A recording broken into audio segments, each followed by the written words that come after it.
Hello and welcome to In Depth. I'm Tina Jha. Prime Minister Narendra Modi will reach Qingdao in China for the 18th SCO Summit on the 9th of June. This is the first SCO Summit that India will attend as a full member.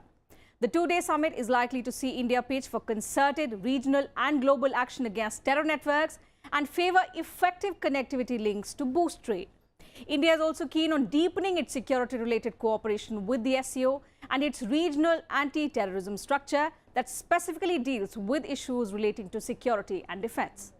In today's episode, we are focusing on the agenda for the SCO Summit, a history of how the organisation evolved, and answer what are its objectives.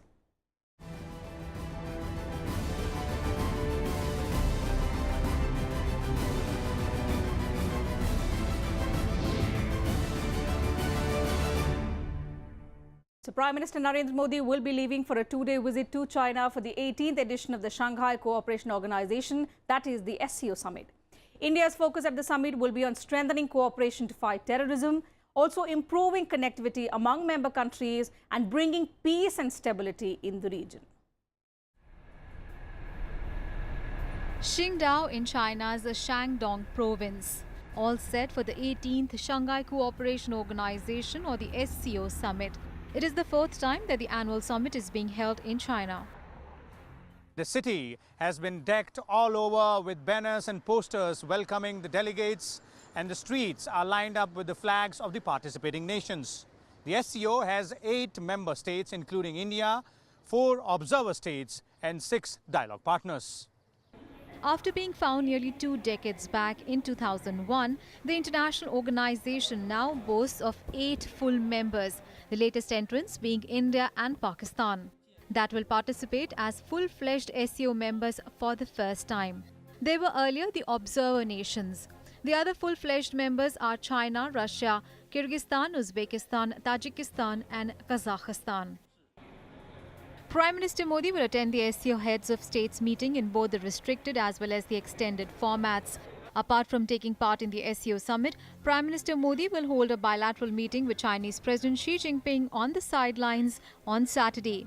The meeting comes after an informal summit between the two leaders in Wuhan in April, where PM Modi and Xi Jinping held wide-ranging discussions. 5 हफ्ते पहले ही Wuhan summit में बहुत सारी बातें हुई हैं, तो दोनों लीडर्स मेरे ख्याल से ये उम्मीद रखते हैं कि वो वहाँ पे जो बातें हुई हैं उसका कुछ यहाँ आके 5 हफ्ते बाद उसको कैसे आगे ले जाना है और कैसे आगे हम ले जा रहे हैं, इस पे बातचीत होगी. This will really be the first summit that India will be participating in as a full member after it was admitted as a full member of the Shanghai Cooperation Organization last year at its meeting in Astana in Tashkent in June 2017. The SCO Summit is expected to focus on opportunities for cooperation among the member countries and the situation in the region. The SCO's consensus-driven model will compel China and India to face incongruities in their own regional security priorities. The summit comes weeks after Prime Minister Modi's address at the Shangri-La Dialogue, where the Prime Minister had emphasized that Asia and the world will have a better future when the two countries work together with trust and confidence. If we remember, there was just 40 days ago, those two very important and significant head of the nation in Asia, President Xi Jinping and Prime Minister Modi, they met in Wuhan, and 40 days later, President Minister Modi come to Qingdao again, and as the Prime Minister Modi signed in Shangri-La Dialogue, and China and India, we shared very multi-levels things, not only the security, not only the border dispute, we also have the market. We are the big one and big 2 population nations in the world. Prime Minister Modi is also expected to hold nearly half a dozen bilateral meetings with the leaders of other SCO countries. However, there is no official word on whether there will be any interaction between Prime Minister Modi and Pakistan President, who is also scheduled to attend the summit. With Vishal Dahiya in China, Bureau Report, Rajya Sabha TV. So China, which is the host country, is making a mark in the use of artificial intelligence. Some of its expertise in the field is on display at the SCO Summit that even has digital lockers for journalists that can be operated through facial recognition. Our correspondent Vishal Daya brings us this ground report. China is known for its technological prowess and the advancement of technology here, and the same has been used in this particular conference as well. We are at the media center right now, and we can see that there has been extensive use of technology, artificial intelligence, to try and facilitate the delegates and the journalists as well. This is a locker system wherein you do not need a key, you do not need any numbers. Anything, if you need at all, is just your face. That is, the system will work on facial recognition. Let me show you here. So this is the system. If I have to deposit something, I will press this button and it will recognize my face. It says 90%, and here the locker is open. I can put my stuff easily, lock it back, and that's all. So that means my stuff is now safe. I didn't have to use any key. I didn't have to use any numbers. Similarly, if I want to go ahead and retrieve my stuff, take it back, the only thing I have to do is come back here, press this remove button, show my face, and it opens again. And here's my stuff. So clearly, a wonderful use of technology to try and ensure that there are no hurdles, there are no hassles for the people who are here, the delegates as well as the journalists. With camera person Sudhanshu, this is Vishal Dhaya from Qingdao, China. So coming back to what India's agenda at the summit is going to be. For the country, the major focus at the SCO Summit will be connectivity and terrorism. It will focus on increasing access to Afghanistan through Pakistan, besides using the opportunity to push the fight against terrorism. The focus of SCO Summit will be on regional security challenges with a significant outcome document on counter-terrorism. Apart from this, issues like connectivity, economic cooperation and people-to-people exchanges will also be part of the discussion. As a regional grouping, the main focus of the SCO is to ensure regional security and connectivity of Central Asian countries with the rest of the member countries. They are also expected to discuss the situation arising out of US sanctions against Iran and the Belt and Road Initiative. Members are also expected to hold talks on the issue of Korean Peninsula ahead of the summit between US President Donald Trump and North Korean President Kim Jong-un. Sanctions that have been imposed by the United States on Russia, on Iran and on North Korea, those sanctions will also come up for discussion.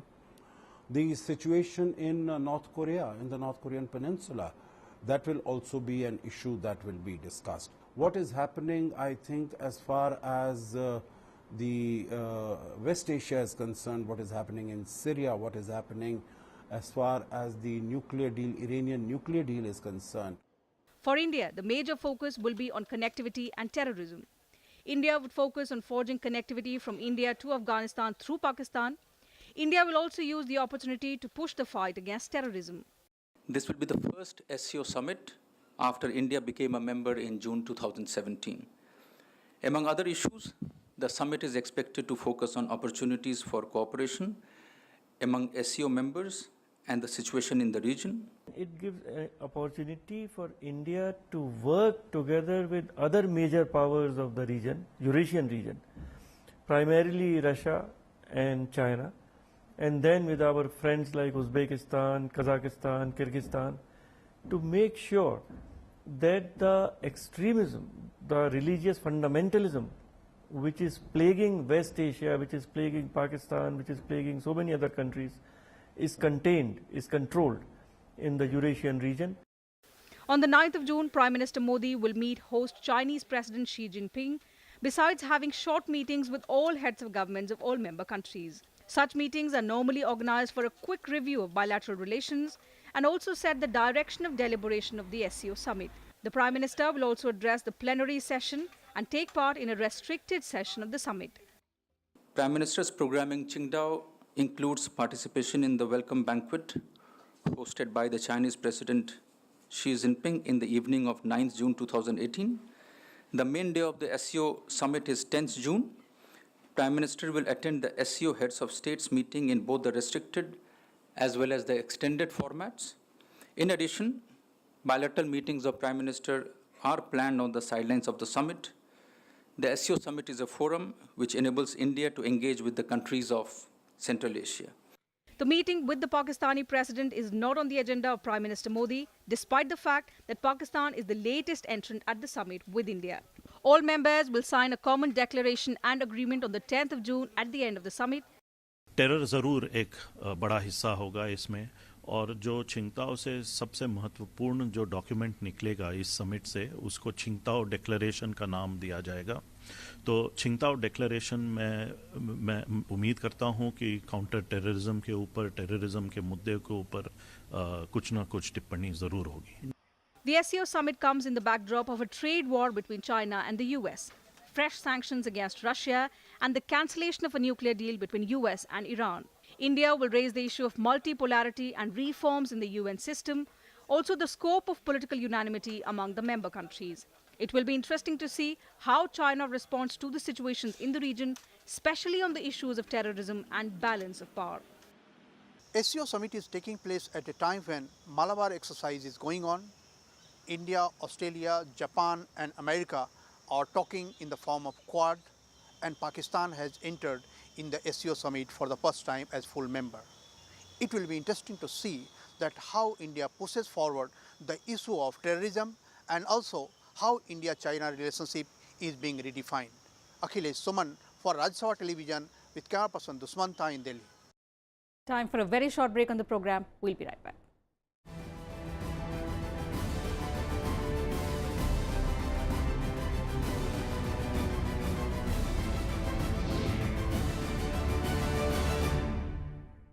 Welcome back. You're watching In Depth on the SCO Summit. The main areas of cooperation for the 8-member SCO are security, counter-terrorism, economic development and economic growth, cultural harmony and cultural exchange. The current international situation adds many more opportunities for the SCO. Let's consider them in greater detail in our next report. The Shanghai Cooperation Organization is a Eurasian political, economic and military organization.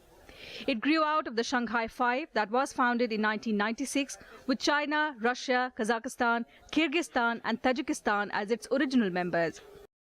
After the disintegration of the Soviet Union in 1991, China has had a large number of undecided and disputed borders with many of these countries which became independent after the disintegration of the Soviet Union. So one was the Russian Federation, which was a product which emerged after Soviet Union ceased to exist. Then there was Kazakhstan. It has a boundary, it has a border of about 1800 kilometers with China. Then Kyrgyzstan and Tajikistan. So these were the original 5 members. On the 15th of June 2001, Uzbekistan joined the group that was officially renamed the Shanghai Cooperation Organization. In June 2002, the Shanghai Cooperation Organization Charter was signed at the St. Petersburg SCO Heads of State meeting. The Charter came into force on the 19th September 2003. It is the fundamental statutory document that outlines the organization's goals and principles, its structure and core activities. In June 2017, the SCO accorded permanent membership to India and Pakistan, taking the number of full members in the group to 8. The presence of China and India, the world's most populous countries, makes the SCO an organization with the largest population coverage. Shanghai Cooperation Organization was initially established to secure relations about security. And the 3 main points were that the countries were supposed to work together to fight against terrorism, separatism and extremism. Now these 3 are the primary goals of Shanghai Cooperation Organization. Over the years, SCO has become a comprehensive regional organization, in fact the largest in terms of geographical coverage and population. For India, this is the first summit as a full member state. Apart from 8 permanent member states, the SCO has 4 observer states: Afghanistan, Belarus, Iran and Mongolia. Countries like Azerbaijan, Armenia, Cambodia, Nepal, Turkey and Sri Lanka are dialogue partners in the organization. The main goals of the SCO include strengthening mutual trust and relations among member states, promoting cooperation in politics, trade, economy, research, technology and culture, enhancing ties in areas like education, energy, transport, tourism, and environmental protection, maintaining and ensuring peace, security, and stability in the region, and moving towards establishing a democratic, fair, and rational new international political and economic order. This will really be the first summit that India will be participating in as a full member after it was admitted as a full member of the Shanghai Cooperation Organization last year at its meeting in Astana in Tashkent in June 2017. The Heads of State Council is the supreme decision-making body in the SCO. It meets once a year and adopts decisions and guidelines on all important matters of the organization. The Heads of Government Council is the second highest body. It also meets once a year to discuss the organization's multilateral cooperation strategy and priority areas, resolve current important economic and other cooperation issues, and also to approve the organization's annual budget. Apart from HSC and the HGC, meetings are also held at the level of heads of parliament, secretaries of security councils, ministers of foreign affairs, defense, economy, transport, culture, education, and healthcare. The Council of National Coordinators of SCO member states acts as the SCO coordination mechanism. The SCO has two permanent bodies, the SCO Secretariat, which is based in Beijing, and the Executive Committee of the Regional Anti-Terrorist Structure based in Tashkent. The SCO Secretary General as well as the Director of the Executive Committee of Regional Anti-Terrorist Structure are appointed by the Council of Heads of State for a term of 3 years. Originally formed as a confidence-building forum to demilitarize borders, the SCO's goals and agenda broadened over the years to include increased military and counter-terrorism cooperation as well as intelligence sharing. In recent years, economic cooperation has become one of the most pressing goals of the organization. Bureau Report, Rajya Sabha TV. The India-China relationship has been marked by border disputes and even a war. But the fact remains that India was the first non-communist country to recognize People's Republic of China after its proclamation in 1949. Also, China has time and again claimed parts of India's territory as its own, resulting in heightened tensions between the two countries. Here's a look at how the relationship evolved between the two countries down the years. India and China won their independence almost at the same time. While India became independent on 15 August 1947, the People's Liberation Army defeated the Nationalist Party on October 1, 1949. On 30th October, India became the first non-communist nation to recognize People's Republic of China and in 1950 appointed K.M. Panikkar as the first Indian ambassador to China. In 1954, China and India signed the Panchsheel document, taking India-China relations to a new level. However, China's stand on Tibet came as a disappointment to Nehru and his vision of peaceful coexistence. On 3rd April 1959, India granted asylum to Dalai Lama, who had escaped from Lhasa after China's annexation of Tibet. This was the start of relations taking a bad turn between India and China. India-China conflict over border issues started in the 1950s, with China beginning to occupy parts of Indian territory on China-India border. China launched a massive attack on India on 20th October 1962. The border clash resulted in India's defeat as the Chinese army pushed Indian forces to within 48 kilometers of Assam. The war ended with China declaring a unilateral ceasefire on 21st November and withdrew 20 kilometers behind its contended line of control. Relations between China and India deteriorated during the rest of 1960s and the early 1970s, till India and China decided in 1976 to restore diplomatic relations after a 15-year diplomatic halt.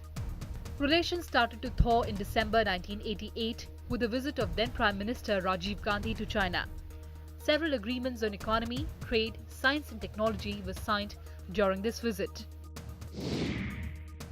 In 2004, both countries proposed opening the Nathula and the Jelipla passes in Sikkim.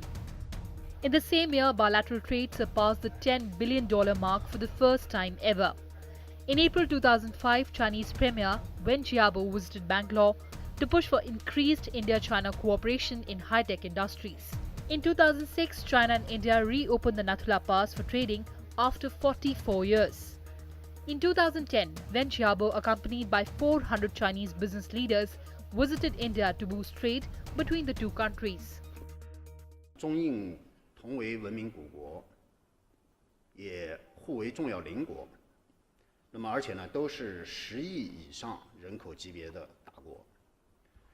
在当前国际形势深刻演变、不稳定性、不确定性突出这个背景下，那么作为2个最大的发展中国家。 In April 2011, during the BRICS summit in China, the two countries agreed to restore defense cooperation. After the summit, China also stopped the practice of administering stapled visas to residents of Jammu and Kashmir. The relations entered a new phase with Chinese President Xi Jinping's visit to India on September 2014. Breaking protocol, Prime Minister Narendra Modi received him in Ahmedabad. China promised $20 billion worth of investments in India over 5 years during his visit.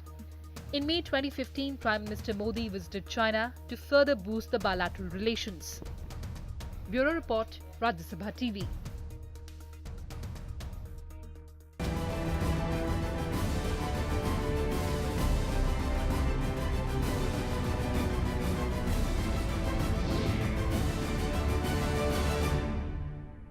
Well, that's it from us in this edition of In Depth. We'll be back same time tomorrow with a focus on another subject. You can also watch all our episodes on YouTube and Twitter, and also leave behind your valuable suggestions and feedback. Thanks for your time.